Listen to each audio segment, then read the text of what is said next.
Hello, everybody, and welcome.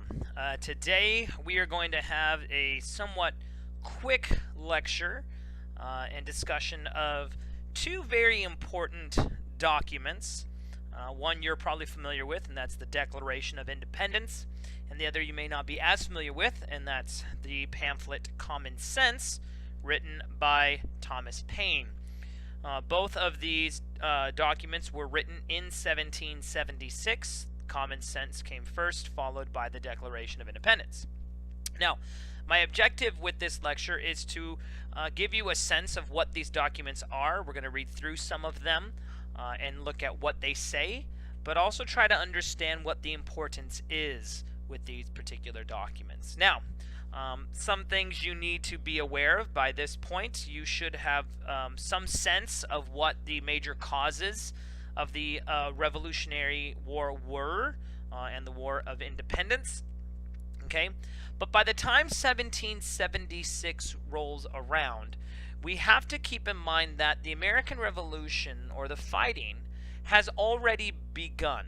Okay, there were the battles at Lexington and Concord, known as the Shot Heard Round the World, which started the Revolution. Then following the battles at Lexington and Concord, you had the Battle of Bunker Hill. Technically, it was fought on Breed's Hill, but the Battle of Bunker Hill. Though the Battle of Bunker Hill was technically a military loss for the Minutemen, eventually the British did seize the hill. It took the Redcoats 3 attempts to overtake Breed's Hill.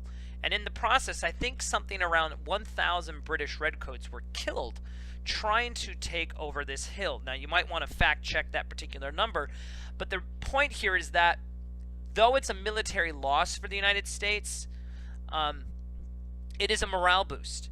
We are fighting, without a doubt, the most advanced army in the world, okay? And we, the United States, was able to hold them off for a period of time, okay? Now, following the Battle of Bunker Hill, you will also see the British will land thousands of troops in Staten Island. In fact, at the start of the American Revolution, the British will occupy New York, take New York, and basically hold it for the entire war. But they land troops there in Staten. And so the point I'm trying to draw it out is that by 1776, by the time we declare our independence, the war has already begun, right? We have to understand that the American Revolution began before we declared independence. And so if the war has begun by the time we declare independence, then one might ask the question, well, what was the point of the Declaration of Independence? And that's an important question, okay? One that I intend to answer after we get through the document itself, okay? But I want to start off by looking at Common Sense and providing you a bit of information about the author, Thomas Paine. So with that, let's go ahead and dive in to the first slide. Okay, so for those of you who want a more in-depth assessment of who Thomas Paine was, and in some regards I view him as a forgotten founding father, you can click on what is down here, Thomas Paine, Common Sense. I know it's difficult to see, but if you click on that, it's going to take you to a brief discussion of someone who is speaking about Thomas Paine. Thomas Paine was from England. He was born in Thetford. He was born to a corset maker. And for the most part, Thomas Paine was a relative failure in life. He didn't succeed at much at what he did. And by the time that the revolutionary period rolls around, Thomas Paine is looking to leave England in order to get away from some problems that he's having. And so somewhere between 1774, 1775 or so, Thomas Paine becomes acquainted with one Benjamin Franklin. In fact, for a good portion of the Revolutionary era preceding the war, Benjamin Franklin lived in England, and indeed Franklin would only become a patriot following the Boston Tea Party. But one of the things Benjamin Franklin wants is to bring about reconciliation between England and her colonies. After the Boston Tea Party, however, that's going to effectively place him into the Patriots camp. But nonetheless, he's in England. He meets Thomas Paine, and Benjamin Franklin will write a letter of recommendation, if you will, for Thomas Paine, basically saying that, if you meet Thomas Paine, you would do well to hire him. And so Paine will leave England with this note in hand. And once he arrives in the Americas, in the colonies, he will again engage in some endeavors which will not prove successful. But eventually he becomes an editor and a freelance writer. And in 1776, January of 1776, as it says here, Thomas Paine will publish his pamphlet Common Sense. Now, the pamphlet is less than 100 pages. I think it was like 79 pages or so. But what Common Sense does is it hastens the move towards declaring our independence. Now again, as I mentioned before, the war has already begun.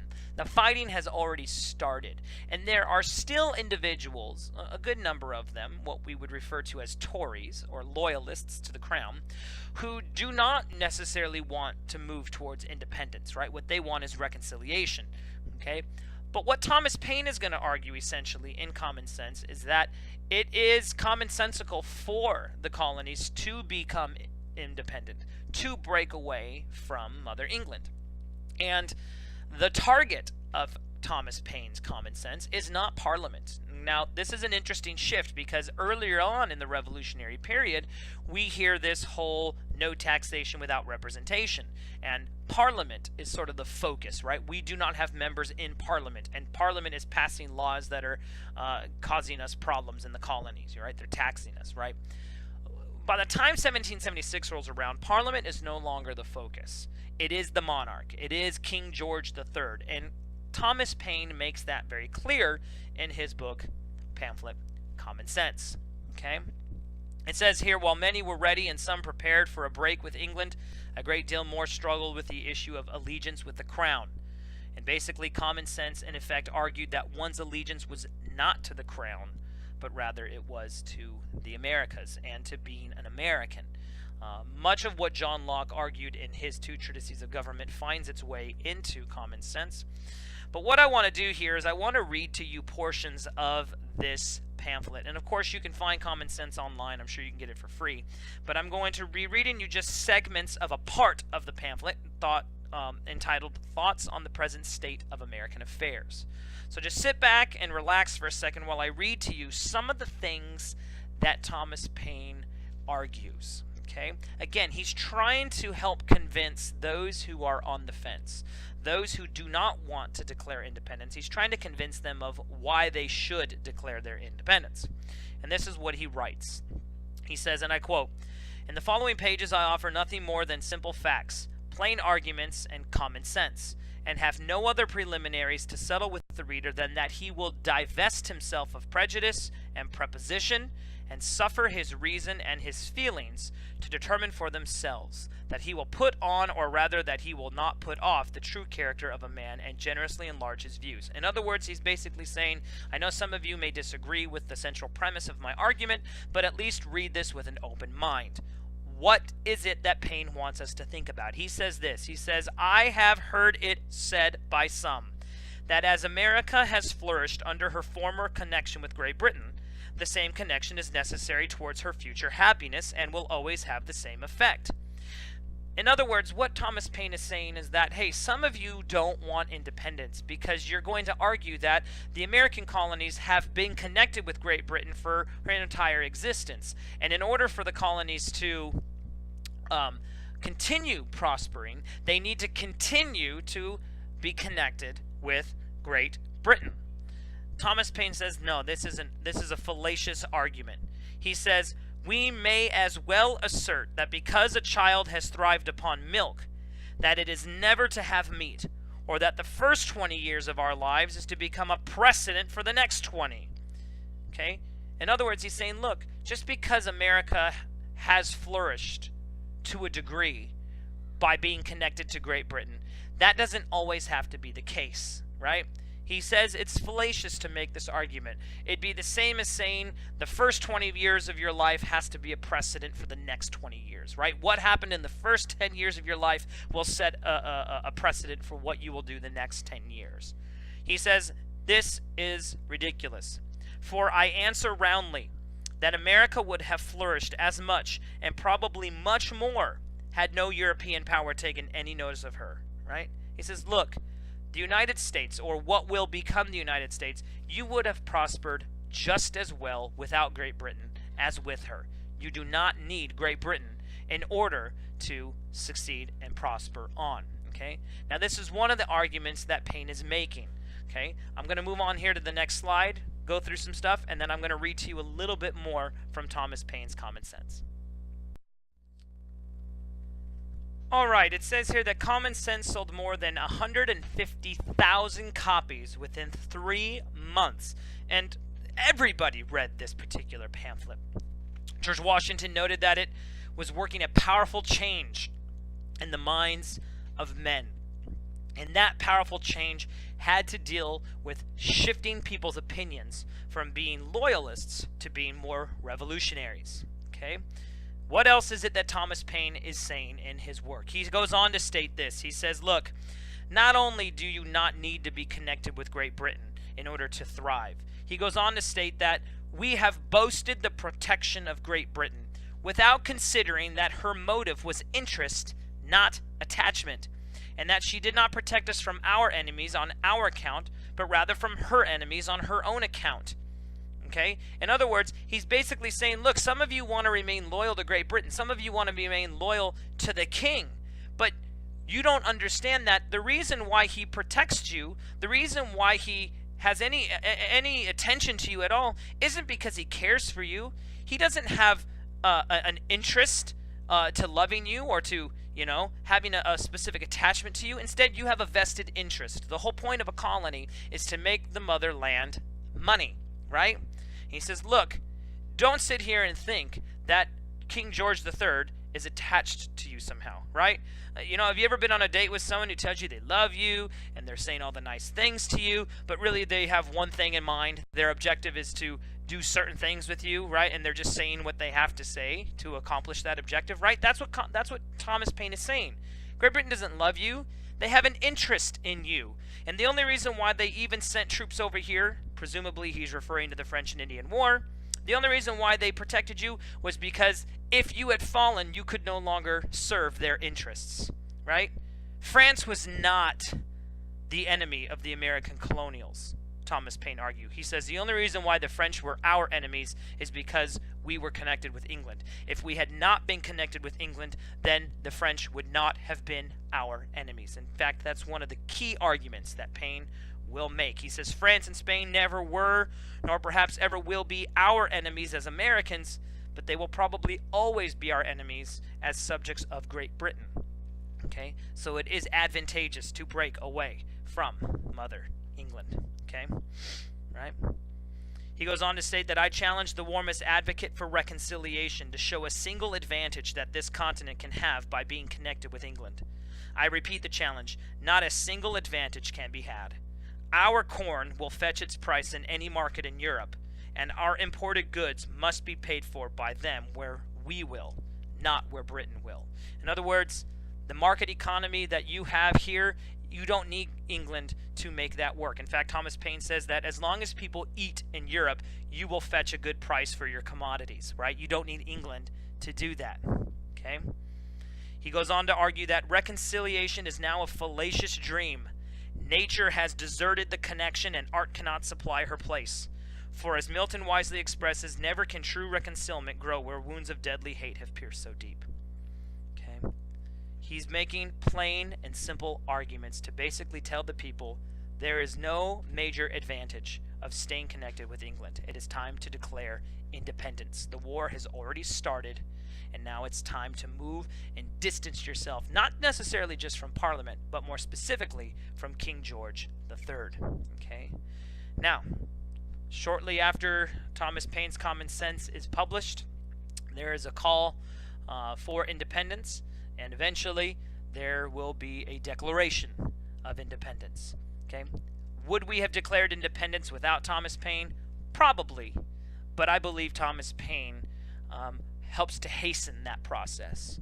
And so for that reason, I think it's important to have spent this little bit of time talking about him and his work, Common Sense. So with that, let's now move towards the Declaration of Independence.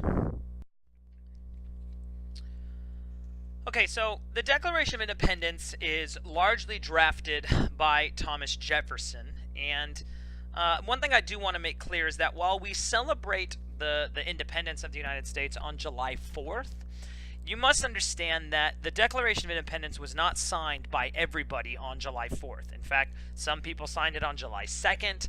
Indeed, John Adams believed that July 2nd would be the day that, quoting FDR, it would live in infamy, right? That this would be America's Independence Day. That didn't end up being the case. But the Declaration of Independence was moved around the colonies, and every time it was moved around the colonies and people read it, various people wanted to sign it, and so anybody could sign it. So just be aware, it's not as if every person who signed the Declaration, every delegate who went there to work on it, right, was in this one room and they made this proclamation and boom, it was said and done. No, it was a process. Now, Jefferson is the chief architect, if you will, in writing the Declaration of Independence, but he's not the only individual to have been asked to draft it. And to be honest, Jefferson really just pirates a lot of John Locke and places it into the Declaration of Independence, as we will see. Okay, it says, though Jefferson was the mastermind behind the document, and I say mastermind quote unquote because, again, much of what Jefferson writes is basically pirated from John Locke. The Congress actually commissioned a small group of 5 men to write it, and you can see their names live here: Benjamin Franklin, Robert Livingston, Roger Sherman, John Adams, and of course Thomas Jefferson. So this is the group commissioned to draft the Declaration of Independence. And so it was. Now, Jefferson is an eloquent writer. He is from Virginia, which is a fairly well-respected colony. And so Jefferson will be selected for those reasons. Now, it says here that the document itself was drafted, drew heavily upon other smaller colonial proclamations of independence, and largely from John Locke himself. All right, let's move on. Not to sound like a parrot, but here it goes again. It says Jefferson drew most heavily from his own preamble to the Virginia Constitution, George Mason's draft of the Declaration of Rights, and the philosophy of John Locke. Now, in fact, John Locke, if you might recall, he said that all men were born with inalienable rights, life, liberty, and property. But in the Declaration of Independence, it says that we have the right to life, liberty, and the pursuit of happiness. Okay. In fact, this pursuit of happiness came from George Mason's draft of the Declaration of Rights. And so, that iconic statement that we have life, liberty, and the pursuit of happiness, Jefferson, physically penned that out, but he didn't actually write those things. Again, he's sort of stealing them, if you will. Okay. But within the Declaration, Jefferson asserted, as Locke had argued, that men were born with certain rights, among them life, liberty, and the pursuit of happiness. Jefferson further restated John Locke's contract theory of government. In other words, that the people themselves hold the power and they join into a social contract where the government comes into existence. And he says here that the power comes from the people and that the chief end of the government was the protection of the rights of humanity. And those rights, of course, are inalienable. They are the right to life, liberty, and the pursuit of happiness. And according to Jefferson, a bit hypocritically, all men were created equal.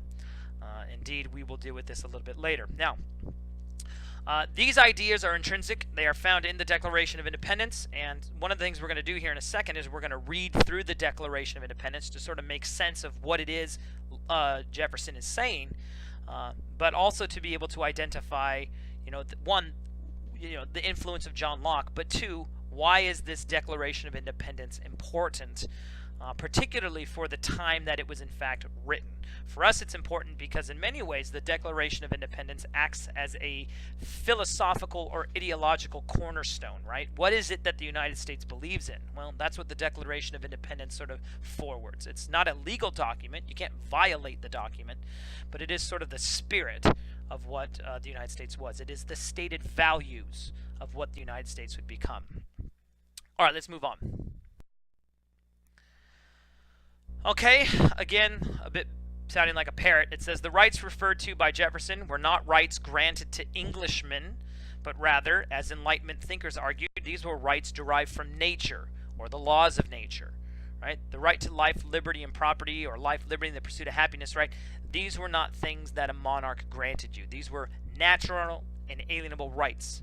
It says, in addition to the foundational philosophy for which the United States would rest, Jefferson also listed no less than 21 grievances enacted by the king, which they basically said were acts of tyranny. Now, later on in this PowerPoint, I have a link towards the Declaration of Independence. You need to read through some of these grievances. You see, it's not enough to simply say, hey, we need to declare our independence. You have to give evidence for why you're declaring your independence. And that's what those 21 grievances are, right? These are the things that the king has done. And again, note that it's the king, it's not Parliament, but these are the things that the king has done, which compels us, rather, to declare our independence. Okay? In all of this, Jefferson maintained Lockean ideas which asserted that tyrannical governments are to be overthrown and new ones constructed. Okay? Now, with that all in place, a little bit of context there for you, let's now read through the document and see, what it is that the Declaration of Independence is actually saying. Okay? All right, let's get into it.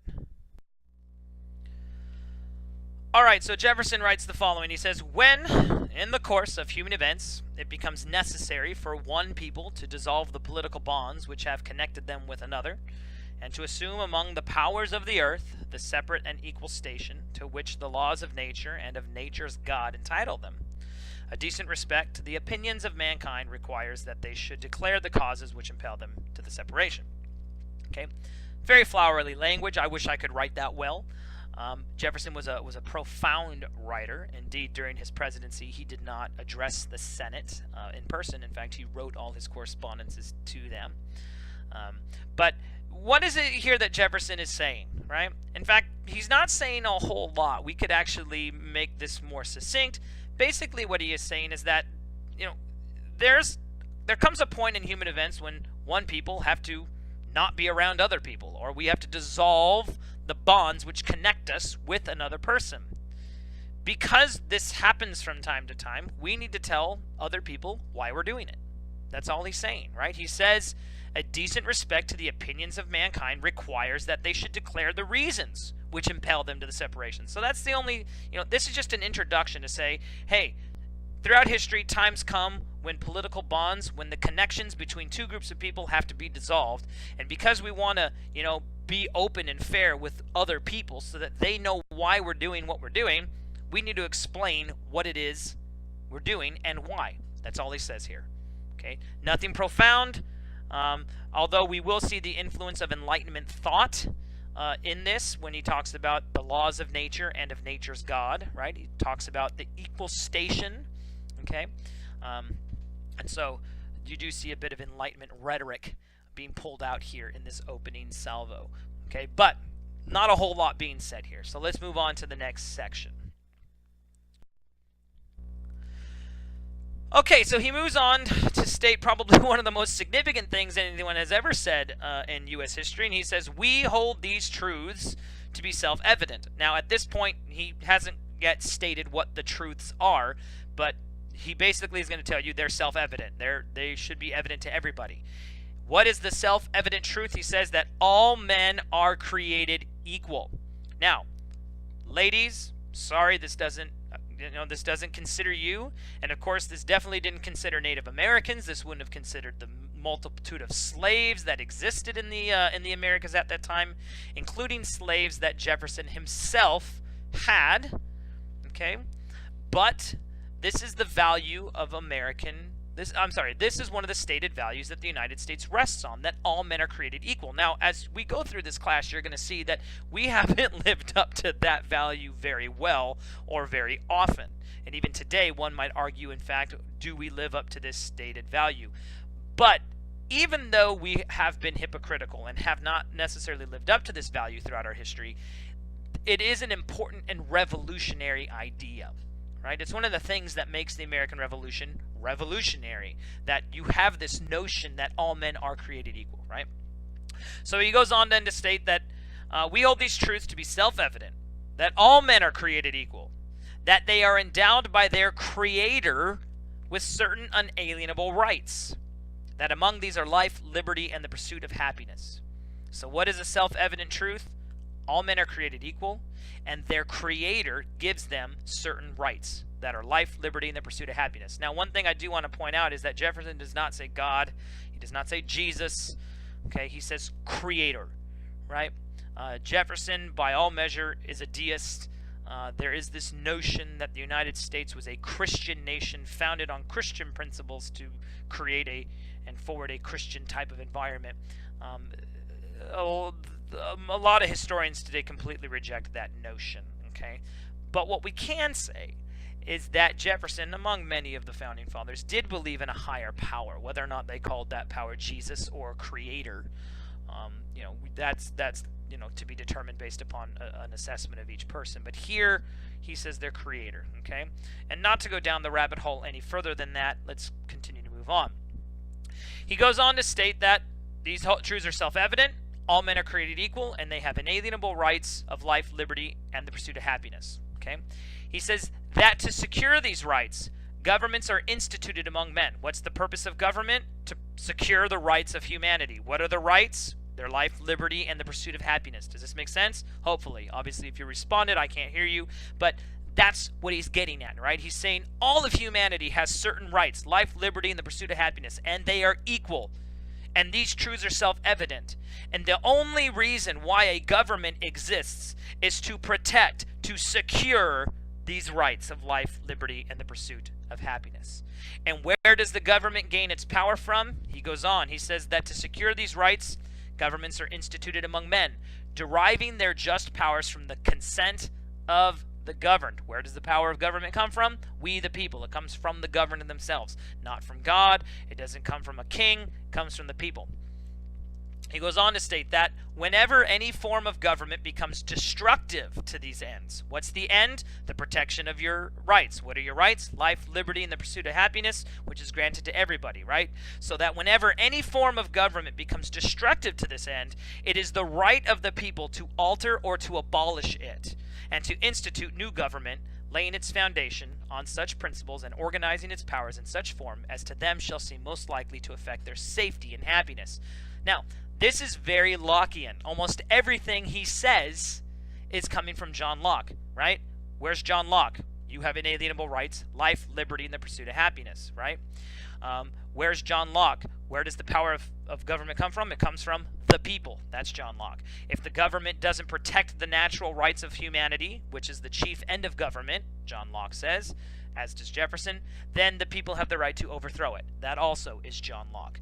And so in many respects, what Jefferson is forwarding here is a very concise rendition of Lockean philosophy of government and man. Okay? So, what are the values of the United States? These are the values stated right here. Okay? All right. He goes on to state that prudence indeed will dictate that governments long established should not be changed for light and transient causes, and accordingly all experience hath shown that mankind are more disposed to suffer while evils are sufferable than to right themselves by abolishing the forms to which they are accustomed. Okay? In other words, what he's saying is, look, throughout history, governments will at times do things that you don't like, but that doesn't mean that you should just invariably toss them aside, right? You don't change a government for light and transient causes, okay? When you get married, right, you don't get a divorce because, your husband or your wife said something to you that you took offense to, right? That's not a reason for a divorce, okay? In fact, Jefferson's saying, when the abuse is sufferable, when you can suffer through the abuse, then, you just take it, right? But, and he goes on, he says, but when a long train of abuses pursuing invariably the same object evinces a design to reduce the person under absolute despotism, it is their right, it is their duty to throw off such government and to provide new guards for their future safety. Okay? You see, what Jefferson is doing is he's setting his readers up. He's saying, look, we understand that we need to explain why we're declaring our independence. We are declaring our independence because we have this notion about what a government should be. The government should protect our natural rights of life, liberty, and the pursuit of happiness. These are inalienable rights among all people because we are made equal, right? And the government's objective is to protect these rights, and if they don't, we have to overthrow them, right? So we need to explain why we're separating from England, okay? Now, he wants to make quite clear in this paragraph that the reason why we're declaring independence is not because of light and transient reasons. Instead, he's saying, or setting up to say, there has been a long train of abuses, which ultimately, the abuses enacted by the king have conditioned the people of these American colonies into a state of tyranny, or to be living under a state of tyranny. And so, because there has been a long train of abuses, because the king has not protected the life, liberty, and pursuit of happiness of the people, because he has not lived up to the purpose of government, therefore, we are declaring our independence. We are going to create a new country. We are going to establish a government wherein those things do exist. Okay, let's move on. He concludes by saying this: such has been the patient sufferance of these colonies. And when he says such has been the patient sufferance, he's saying we have had a long train of abuses. And such is now the necessity which constrains them to alter their former systems of government. The history of the present King of Great Britain is a history of repeated injuries and usurpations, all having in direct object the establishment of an absolute tyranny. To prove this, let facts be submitted, right? So that's all that's being said in this opening portion of the Declaration of Independence. Okay? He's explaining what their objectives are, what their values for a government are. He says we need to explain for, personal and public opinion what we're doing, right? And there has been abuse after abuse after abuse, which has created a type of tyranny over the American colonies, and therefore we need to separate. But then he goes on to list, as I mentioned before, at least 21 grievances, right? He says, to prove this absolute tyranny, let facts be submitted. Let us now tell you what the king has done. Now, what I want you to do, because this essentially concludes this particular lecture, is click on the link here where it says Declaration of Independence and just, skim through some of the things, 5 or 6 of the things that Jefferson says the king did. So you have an idea of what it is, okay, that, Jefferson and others thought the king had been doing, okay? Now, why is the Declaration of Independence important? And this is what I want to end with.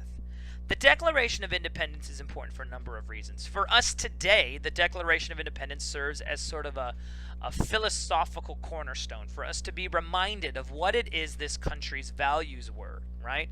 One can argue today what the Founding Fathers' intent was, what their purposes were, but the Declaration of Independence is pretty clear about what its objectives are and what its stated values are. And so for us today, we can look back on this document and say, look, this is what the foundation of the United States was. Is that where we are still today? And so it's important for us today to be mindful of this document, okay? Of course, another reason why the Declaration of Independence is important is because it declared our independence. But declaring your independence doesn't necessarily make it so. That we fought a war until 1783 indicates that just because you declare your independence doesn't in fact mean you are independent, right? Again, using the divorce analogy, you could say, well, I have a divorce, right? But unless you go through the legal channels to make that happen, you're not in fact divorced, okay? And so, of course, the Declaration is important for that. But the Declaration of Independence is important for one more reason. Remember, the fighting had already begun by this point, okay? What the Declaration of Independence does is it gives purpose and meaning to that fighting. You see, before the Declaration of Independence was issued, it wasn't quite clear what the point of the fighting was. Were we fighting this war to be independent? Were we fighting this war to try and bring everyone to the compromise table and try to bring about reconciliation? Right? It wasn't clear what the fighting was for. Once the Declaration of Independence is signed, and once independence is declared, the fighting now has meaning. It has a purpose. What's the purpose? To gain our independence and become, as the Constitution would eventually argue, a more perfect union. Okay? So, that's a quick and dirty assessment of Thomas Paine's Common Sense and the Declaration of Independence. Go ahead again and click on the Declaration of Independence there and look at those 21 grievances. and then move on to the next section of this week's content. So, with that, as always, I wish you to go in peace, be warm and filled, and may the Force be with you. And for the Trekkie fans, live long and prosper.